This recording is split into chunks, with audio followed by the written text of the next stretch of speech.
Now I'm gonna divide the batter, put part of it in the other dish because I want to put apples in some of it. I'll cut one apple. If you want to add apples to the whole thing, you should add about half a cup of apples. This is one. The other one I decided to add cherries to.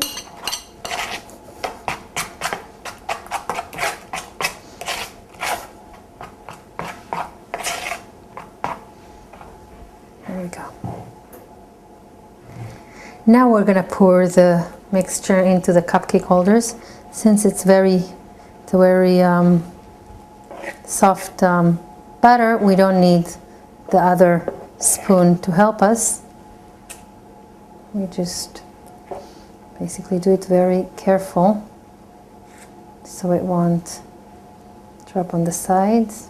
If it drops on the sides, you can always clean it up. It's better to clean it up actually because it's going to burn during baking, and then it's going to be harder to remove from the pan.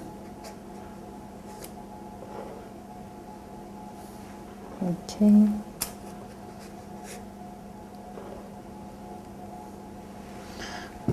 Take the cherries too.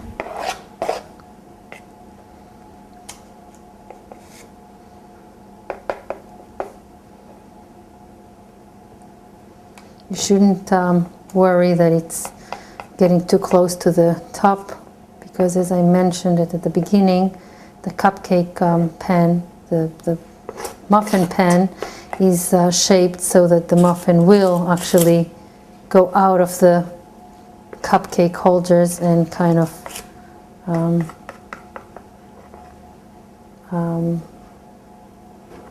spill out of it to the white sides that are shaped on the pan.